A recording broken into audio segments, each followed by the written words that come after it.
Mantra FM 91.9 a la carta. Descárgate los programas que más te gustan. ondemand.com.ar.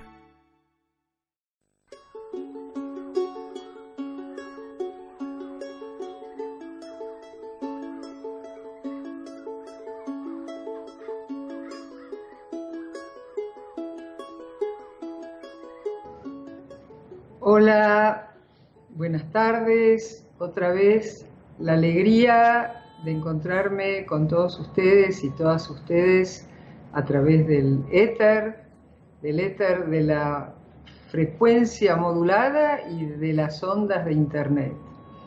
Estas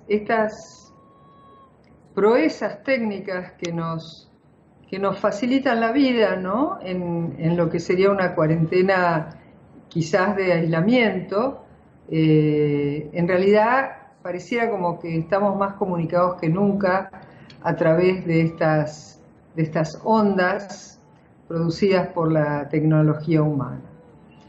Mi nombre es Ana Hachimowicz y coordino o facilito una comunidad espiritual online que hemos dado en llamar Dios Adentro, Dios Afuera. Con este nombre queremos aludir a una espiritualidad holística, o sea, una cosmovisión que ve lo sagrado en todas partes, ve a lo divino penetrando absolutamente todo y sosteniéndolo y conservándolo en su ser y haciéndolo y promoviéndolo también. Esa sería una parte, es decir, es una espiritualidad del universo sagrado, que considerando a la totalidad del universo como sagrada. Y el otro aspecto de esta espiritualidad es que no queremos que nos la cuenten.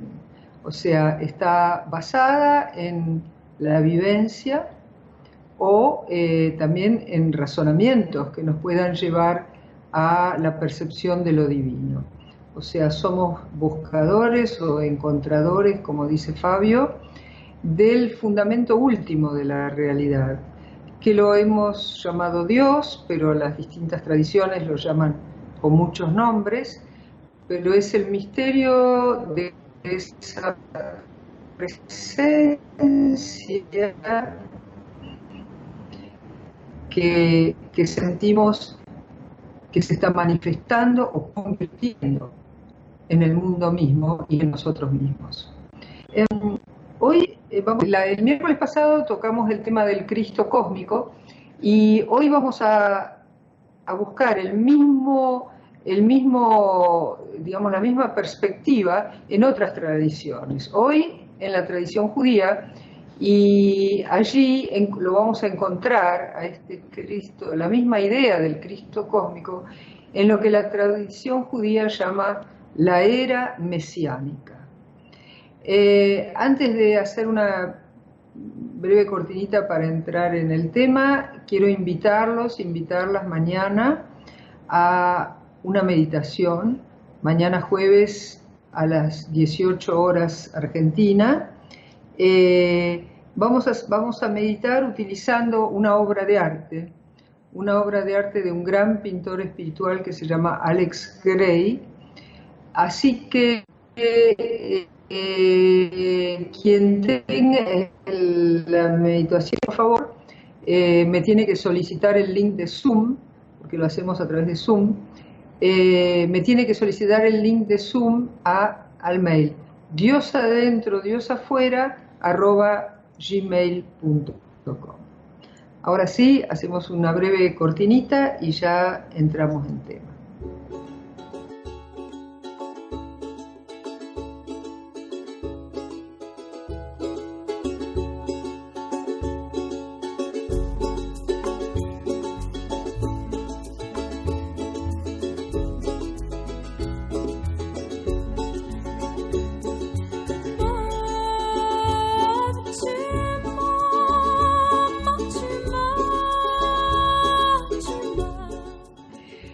Bueno, los que escucharon el programa pasado recordarán que hemos analizado el tema del Cristo cósmico de la siguiente forma.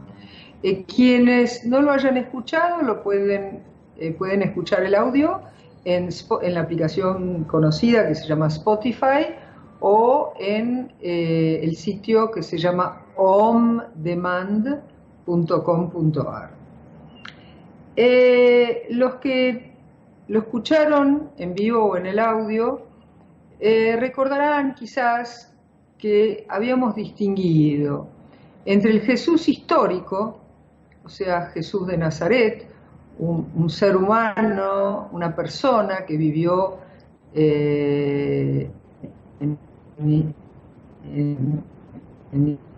Israel, el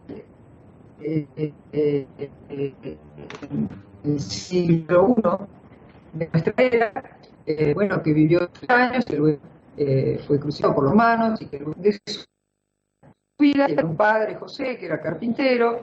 La historia de su vida está relatada en los 4 evangelios. Ese es un individuo humano encarnado, con una relación muy especial con Dios y con un mensaje también de Dios para la humanidad. Pero las tendencias místicas dentro del cristianismo diferencian entre Jesús y el Cristo. El Cristo es el alma del mundo, es la conciencia universal, es ese espíritu que impregna todo el universo. Por eso se lo denomina Cristo cósmico. Y habíamos citado varias frases de Pablo en sus cartas, donde insiste mucho en este tema del Cristo cósmico, el Cristo encarnado en la naturaleza misma, el Cristo como encarnación divina, cuya primera encarnación fue el Big Bang, hace 13.7 mil millones de años. Pero en forma muy interesante, todas las tradiciones, con lo que pasa siempre con las verdades místicas universales, todas las tradiciones nombran este fenómeno, todas las tradiciones místicas nombran este fenómeno con distintos nombres. ¿Qué sucede en la tradición judía? En la tradición judía tenemos que se está esperando aún el personaje llamado Mesías. La palabra Mesías en hebreo quiere decir el ungido. Ungir es tirar un chorrito de aceite consagrado, de aceite sagrado, en la cabeza, en la coronilla, del que ha sido nombrado rey. Entonces, el Mesías, en su primera acepción, es un personaje que está siendo esperado para ser rey, es una concepción política, digamos, para ser rey del pueblo de Israel y conducirlo a la paz, la justicia, etcétera, etcétera. O sea, todo lo bueno, una cosa utópica. Ahora, ustedes ya estarán notando que la palabra Cristo en griego significa exactamente lo mismo, el ungido. Y hace alusión a varias cosas, ¿no? Los gentiles de la época, o sea, los no judíos de la época de Jesús, que hablaban griego, lo empezaron a llamar así. Bueno, en realidad el primero que lo llamó así fue Pablo. Pablo era un judío cuyo nombre era Saulo, y después de una experiencia mística se cambió el nombre por Pablo, y él es el que introduce la noción del Cristo, porque él hablaba griego, era un judío helenizado, hablaba griego, y entonces él se está refiriendo al Mesías. Pero lo está llamando a Jesús Mesías en griego, Y en muchas cosas él alude al personaje histórico, pero en muchas otras se va, digamos, en un arrebato místico, en una especie de Cristo universal. En el caso del judaísmo tenemos que el Mesías es esperado como un rey que va a liberar a Judea, en esa época se llamaba Judea, el reino de es visto como peligroso por las autoridades romanas, porque temían que pudiera encabezar una rebelión política. Ahora bien, también en la tradición judía los místicos, que siempre los místicos en todas las tradiciones se diferencian un poco de la ortodoxia tradicional, institucional, ¿no? Porque el místico es aquel que tiene contacto con lo divino, que es aquel que busca el contacto con lo divino y en general manifiesta tenerlo o haberlo tenido. Y eso provoca, mientras que las instituciones religiosas se diferencian unas de otras, los místicos, al referir la experiencia de unión con lo divino, manifiestan las mismas experiencias. O sea, la tendencia del místico es a unir, no a dividir o a separar. ¿Qué dicen los místicos judíos? Entonces, los místicos judíos, en vez de hablar de un Mesías histórico, van a empezar a hablar de una edad mesiánica, de una era mesiánica, o sea, de una situación para la totalidad de la humanidad, con determinadas características, ya vamos a ver cuáles.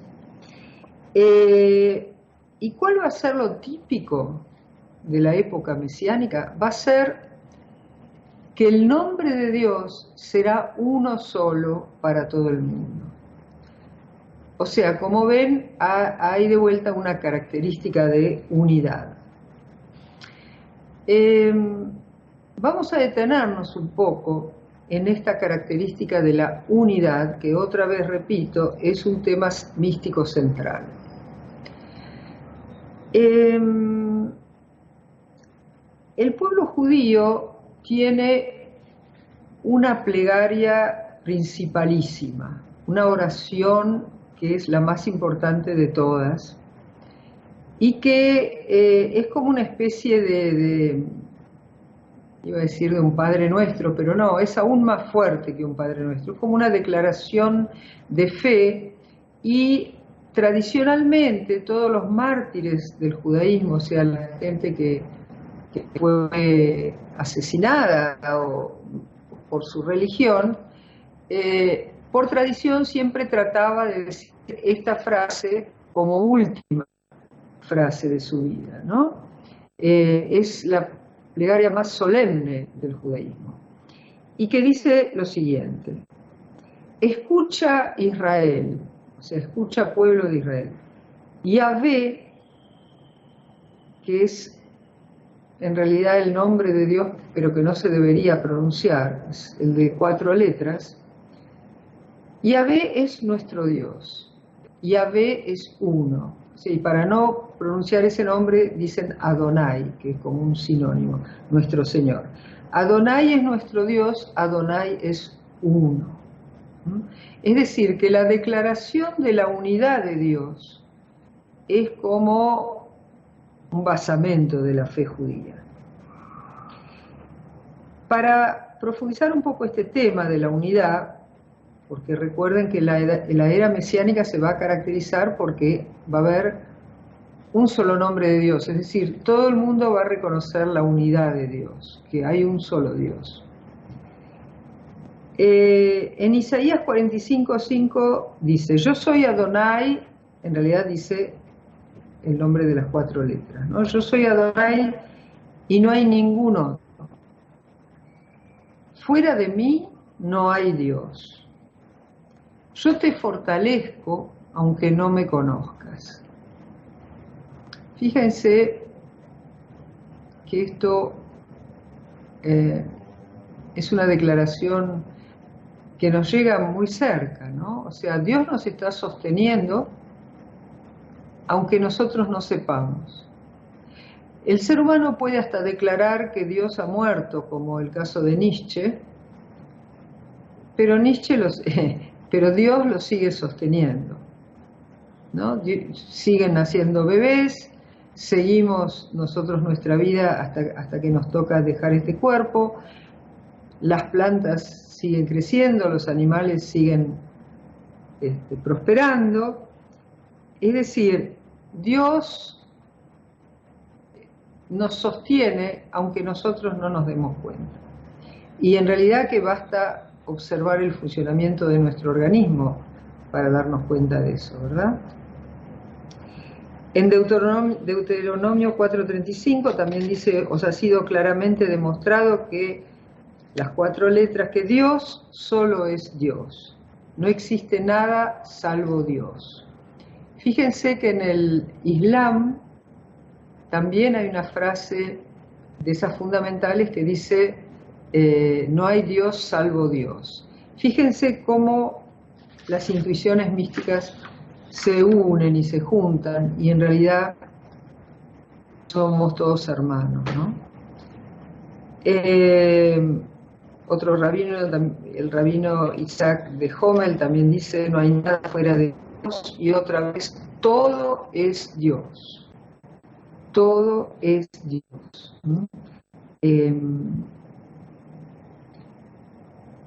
No hay nada que no esté penetrado por lo divino.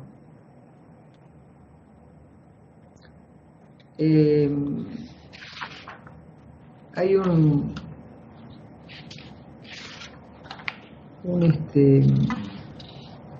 rabino norteamericano que ha partido hace poco, el rabino Schachter Shalomi, que lo dice de una forma muy cómica y provocadora, y yo se los voy a leer tal cual lo dice él. Dice: una caca de perro también es Dios. Para los que hicieron el taller conmigo del Tratado de la Unidad de Valiani, fíjense que hay un ejemplo muy parecido, ¿no? Alguien le pregunta al autor: ¿pero cómo? ¿Un cadáver también es Dios? Y él directamente dice: los que ven a Dios, lo ven a Dios por todas partes. Esto es muy importante teológicamente, porque rechaza 2 concepciones. Rechaza la concepción de que Dios pueda estar ausente de algo, y rechaza la concepción de que haya un poder igual a lo divino, que podemos llamar Satanás o el diablo, y que tendría más o menos el mismo poder que Dios y estaría en lucha con Dios. No. La ideología de la unidad ve a Dios por todas partes. Y sigue Schachter Shalomi: solo la perspectiva humana ve una caca de perro distinta a un trozo de pan. Dice Schachter Shalomi: a nivel atómico y subatómico de estas 2 sustancias no se podría determinar la diferencia.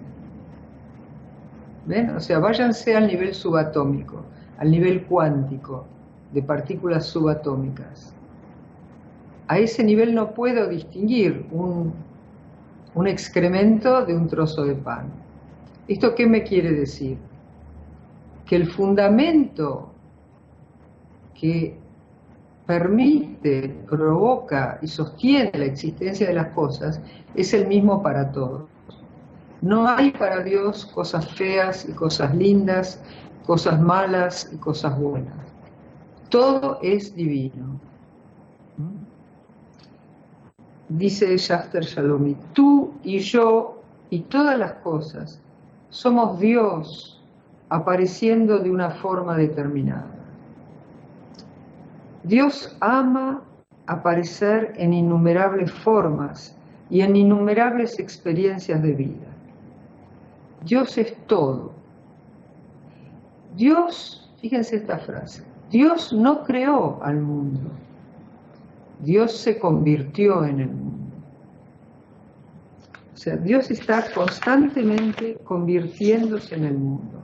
Y esto que vemos y lo que somos es Dios, y según dice Richard Rohr, Dios en su forma de amar al mundo. ¿Cuál es su forma de amar al mundo? Su forma de amar al mundo es convirtiéndose en él. Y esto es lo que garantiza la unidad de todo. Todo está interrelacionado.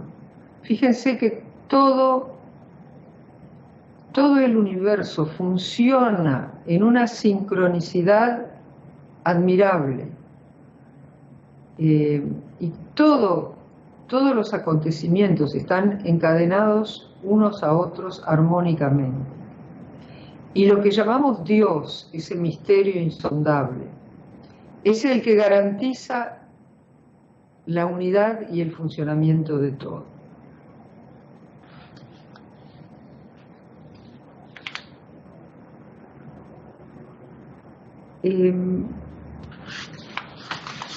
Entonces, si quedó más o menos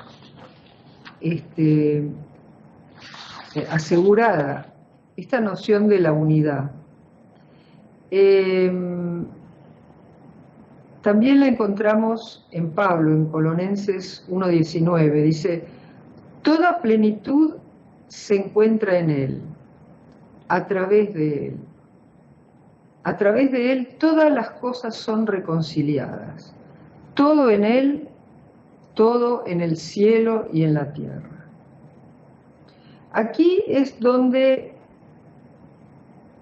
las tradiciones místicas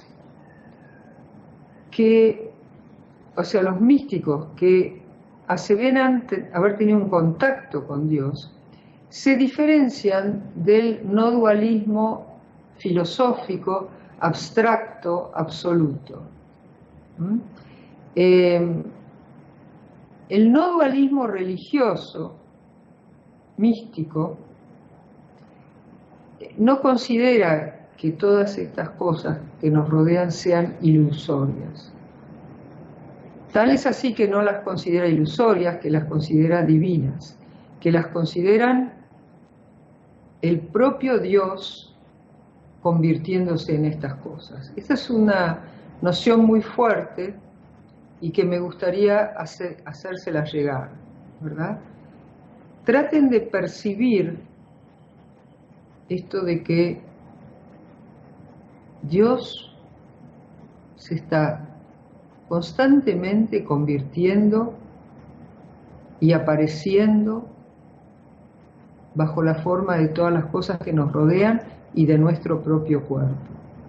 Así que para que ustedes, me gustaría que vivencien esto, vamos a pedirle a Sergio que nos ponga un poco de música para ponernos en clima, y quisiera que queden como en una mini meditación, vivenciando que Dios se está constantemente convirtiendo en el mundo.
Bueno, seguimos entonces rodeados de la presencia de Dios convirtiéndose en mundo, y mientras agradezco los saludos de Eva, de Santiago de Chile, de María Isabel y de Fabián, muchas gracias.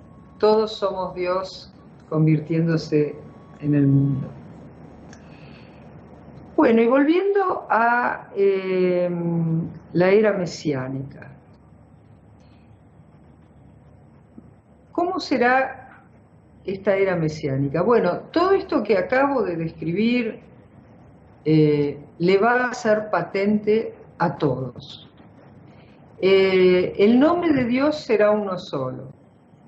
Eso va a ser el criterio para saber que estamos en la era mesiánica. Lamentablemente, nos podemos dar cuenta que todavía no hemos llegado a la era mesiánica. Dice el profeta Joel: todos podrán ver a Dios en todo. La conciencia de que todo es Dios llenará la tierra. Todos podrán ver la gloria de Dios brillando en todo. La conciencia de que todo es Dios llenará la tierra. Y sucederá que verteré mi espíritu en toda carne, y vuestros hijos e hijas profetizarán. Vuestros ancianos tendrán sueños, y vuestros jóvenes verán.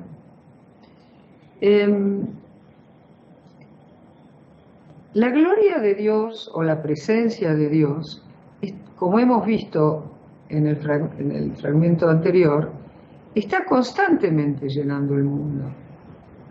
Pero ¿por qué no es todavía la era mesiánica? Porque para que sea la era mesiánica, todo el mundo se va a tener que dar cuenta de esto. En el momento, ¿ven? O sea, ustedes quizás, los que están escuchando este programa, les habrá pasado de pasar delante de una flor o de un cristal o de un pájaro hermoso y sentir ahí la mano del gran artista o la mano del gran científico, la obra de Dios. Y sin embargo, con igual certeza, quizás otra persona ahí al lado no lo ve. Entonces, la Biblia dice, bueno, cuando todos puedan ver la mano de Dios detrás de todas las cosas, eso va a ser la era mesiánica. Y obviamente va a ser otro tipo de vida.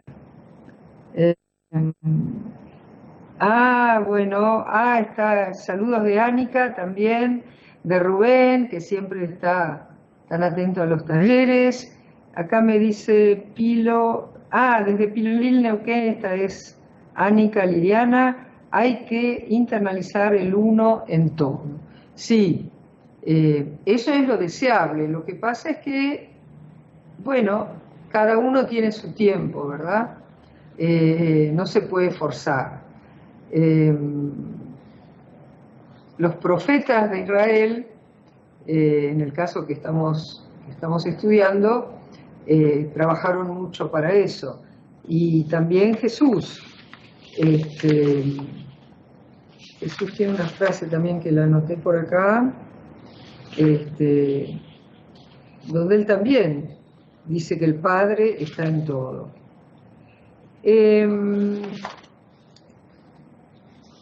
Hay un rabino, Menachem Nahum de Chernobyl, que fue discípulo del Baal Shem Tov, dice: no digas, esta piedra no es Dios. Fíjense, ¿no? Fíjense que la religión judía es lo más anti-idolátrica posible, ni siquiera permite las imágenes de Dios. Sin embargo, este rabino, que es bien ortodoxo, dice: no digas, esta piedra no es Dios. Dios no lo permita. Toda la existencia es Dios. Y esta piedra está penetrada de divinidad.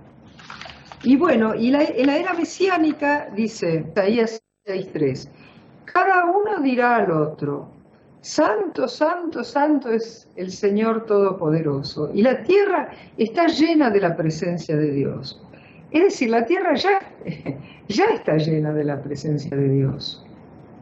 El objetivo de la evolución de la humanidad, según esta concepción, tanto la del Cristo cósmico como la de la era mesiánica, es lograr que toda la humanidad llegue a la conciencia de esta situación. La unión mística no va a ser solo de unos pocos elegidos. La unión, la unión mística, la unión con lo divino, está al alcance de todos, todo el tiempo.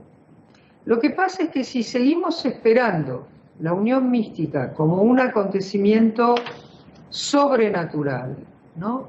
Estamos siempre esperando los milagros, o sea, los acontecimientos que infringen las leyes de la naturaleza. Y entonces nos perdemos de darnos cuenta que la existencia misma de las leyes de la naturaleza es el milagro. Que siga la Tierra girando alrededor del Sol, que los días se sucedan a las noches, que la temperatura de la Tierra sea habitable para nosotros, para la vida y para los seres humanos. Ese es el milagro. Dios está disponible ahí para nosotros todo el tiempo. Y el día que todos nos demos cuenta de eso, va a haber llegado la era mesiánica, se va a haber instalado el Cristo cósmico. Y obviamente las relaciones de los seres humanos unos con otros van a ser muy diferentes. Dice Annika, así lo ha dicho, el que quiera escuchar, escuchará, y el que quiera ver, verá. Cada uno tiene su tiempo, sí. Incluso, a veces no es que no quiera, ¿no? Sino que no puede. Porque a veces, o sea, escuchar o ver, Jesús dijo, el que tiene ojos para ver, que vea, y el que tiene oídos para escuchar, que escuche. Todos tenemos ojos para ver y oídos para escuchar, pero a veces nuestra educación, nuestra cultura, nos pinta, y tengo que decir que lamentablemente muchas autoridades religiosas nos pintan la comunicación con lo divino como algo extraordinario que no está al alcance de todos. Y eso, lo que hay atrás en general es una voluntad de poder, una voluntad de manipulación, una voluntad de decir, bueno, yo puedo, pero vos no. Y repito, todos estamos equipados como para tener contacto con lo divino, porque todos somos lo divino encarnado. Es solo cuestión de darse cuenta, ¿no? La unión mística puede suceder en cualquier momento, de manera totalmente ordinaria, cuando nos demos cuenta de que somos chispas divinas disfrazadas de personalidades, ¿no? O sea, yo soy Dios disfrazado de Ana Hachimowicz. En otra época se podría pensar que esto que acabo de decir es una herejía, que es arrogante, que es herético, pero es al contrario. Para mí es más herético decir, por ejemplo, yo, Ana Hachimowicz, existo en forma independiente de Dios, porque eso sería arrogarme la posibilidad de existir separada de Dios, como que yo pudiera tener el fundamento de mi existencia fuera de lo divino. Eso sí sería una herejía. Entonces,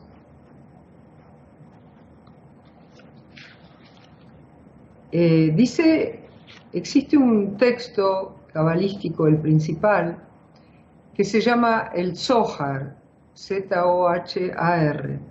El Zohar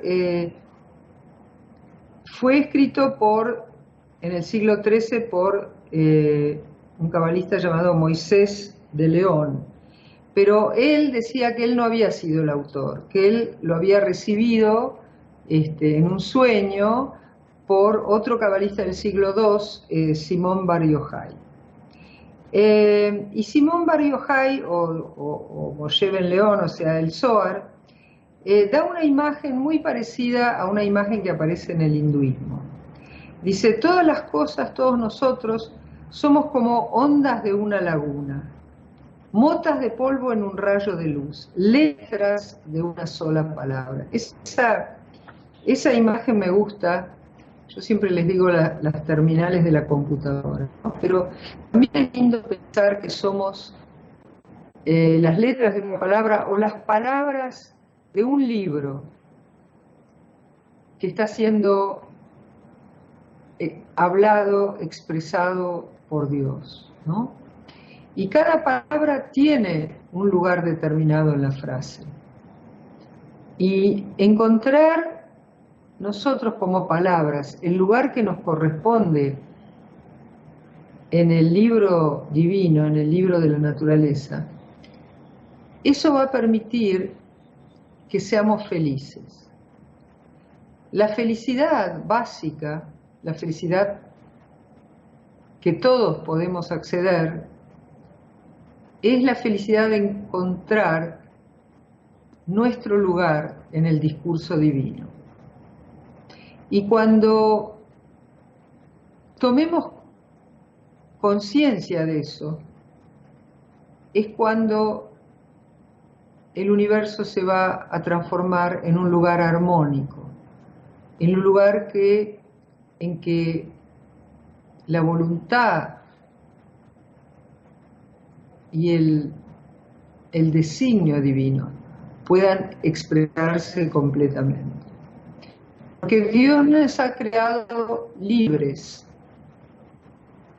y por lo tanto Él nos quiere co-creadores de este mundo. No estamos, o sea, los demás miembros de la creación que vemos a nuestro alrededor en este nivel cumplen cada uno exactamente el rol que Dios les ha asignado. Nosotros, los seres humanos, tenemos la propuesta de elegir voluntariamente cumplir ese rol, ¿no? Entonces, ese sería nuestro rol para traer a Cristo en la tierra, para hacer que entre los seres humanos reine la edad mesiánica.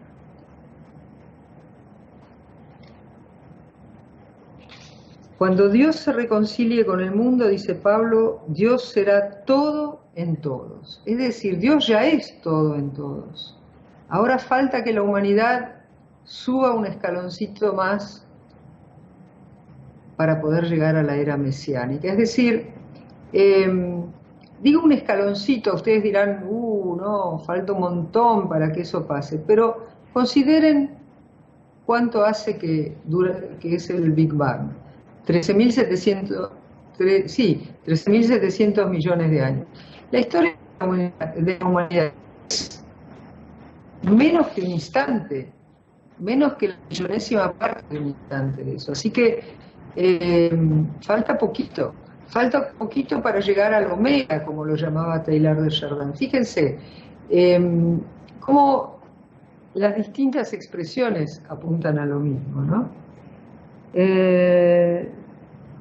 Sí, Ana, estamos en la era del autoempoderamiento, de saber que somos luz, Dios en nosotros, y hoy nos animamos a decirlo, yo soy, y este es el reino de los cielos. Hermosa esta declaración de Liliana Ánica desde Neuquén, maravilloso la energía que ponés, Liliana. Ojalá, digamos, los grandes rabinos te dirían que la era mesiánica habrá llegado cuando todos y todas puedan decir esto que vos estás diciendo con igual convicción, ¿no?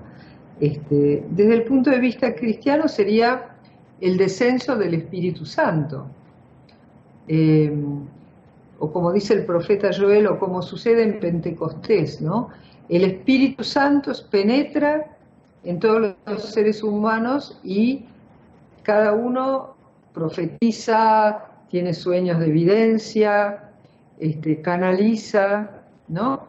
Todo esto es real y está sucediendo y va a suceder cada vez más. No se dejen, por favor, abatir por visiones pesimistas que nos dicen que estamos mal, que estamos yendo cada vez peor, ¿no? Como humanidad o en la Tierra. Hay que ponerse los anteojos de ver la verdadera realidad. La verdadera realidad está saliendo cada vez más a flote. La luz, como dice acá Liliana, está creciendo, a pesar de todas las apariencias.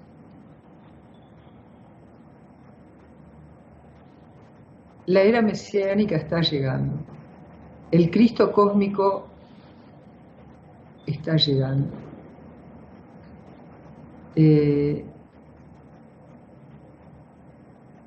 Estoy pensando en la cantidad de grupos con distintas denominaciones y la cantidad de gente de buena voluntad, simplemente, en todas las religiones, que está empezando a ver esto. Y yo creo que Internet es también una gran herramienta, porque nos estamos transformando en una aldea global.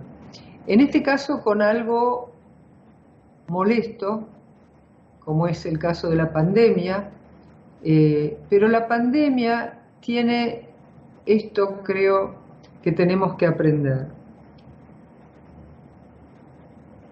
La Tierra se está transformando en una aldea global. Y los seres humanos, por las malas, en este caso, ya que parece ser que no lo quisimos aprender por las buenas, estamos aprendiendo que estamos todos unidos.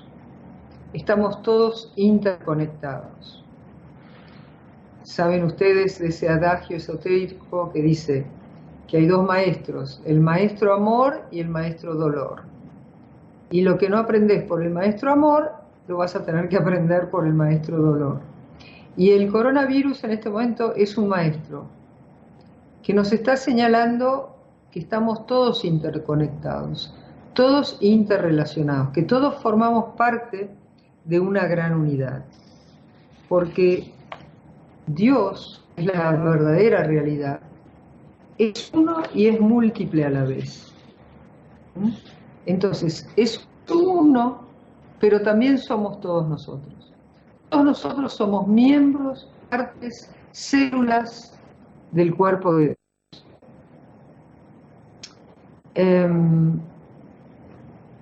La esencia de lo divino se encuentra en cada cosa, solo ella existe. Puesto que Dios es la causa de todas las causas, ninguna otra cosa puede vivir por alguna otra causa. O sea, si yo estoy viva, si yo poseo la vida, es porque Dios es su causa. Y no hay otra causa. Dios es la vida, y cuando este cuerpo deje de vivir, la vida continuará. Y yo, mi parte divina, va a continuar viviendo. Dice Ánica, una profunda emoción al escucharte. Con tus palabras me diriges a la unidad. Bueno, entonces estoy contenta. Entonces, bueno, vos también, te voy a decir, Ánica, con tu trabajo también llevas a las gentes a la unidad. Lo que pasa es que una vez que uno captó eso, es muy fácil volverlo a vivir siempre. Yo siempre digo, es como aprender a andar en bicicleta. Al principio parece difícil, y hay gente incluso que nos quiere convencer de que es difícil, por algún motivo. Pero una vez que lo pescás, es muy fácil, y es un conocimiento que no lo perdés nunca. El conocimiento, como dicen los místicos judíos, de que la gloria de Dios llena toda la tierra y llena todo el universo en realidad, es es algo que debería ser obvio para todos nosotros. Uno cuando lo empieza a ver se pregunta por qué la cultura occidental se tomó tanto trabajo en negarlo, ¿no? Ah, aquí un mensaje de Sergio. Bueno,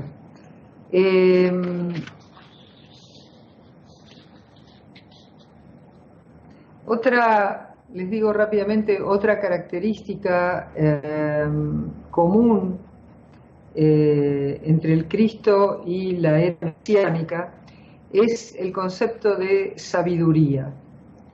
El Cristo también es una metáfora para la sabiduría divina. Y en la tradición judía también lo tenemos eso. En Proverbios dice, Dios me creó antes que sus obras más antiguas. Desde la eternidad fui fundada desde el principio, antes que la tierra. O sea, este universo es el despliegue de la sabiduría divina. Y ese despliegue llegará a su punto máximo cuando todos nosotros, que somos los puntitos, las células de lo divino, tomemos conciencia de eso. Tomemos conciencia y lo podamos alabar, lo podamos disfrutar. Liliana Anica dice aquí que se siente dirigida hacia la unidad. Y este es el misterio, ¿verdad? Lo múltiple nos lleva a lo uno y lo uno se despliega en lo múltiple. Lo que pasa es que esto que quizás nuestra razón no lo entiende,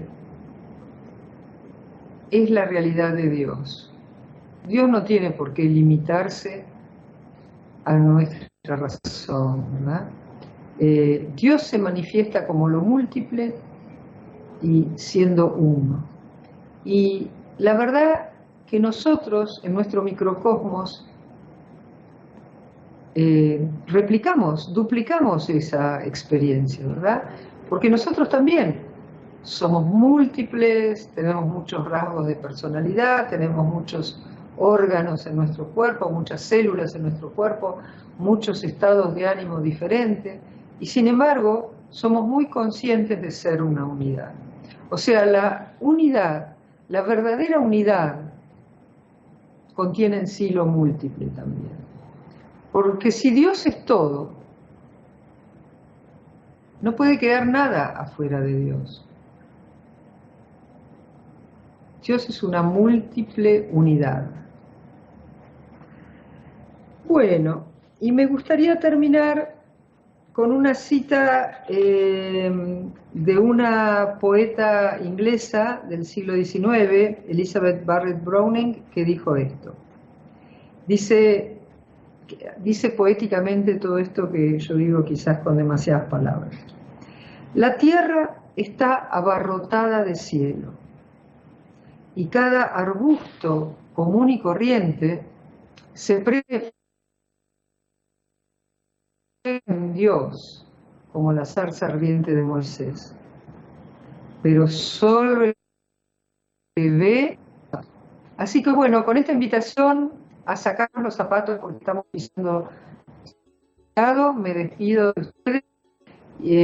Los y las invito a la meditación de mañana jueves a las 6 de la tarde, por Argentina. Si quieren el link de Zoom, escríbanme por favor a diosadentro@gmail.com. Les mando una catarata de bendiciones. Espero que tengan una excelente semana, un delicioso fin de semana. Y les mando un abrazo gigante y paz y luz y gracias por acompañarme. Chao.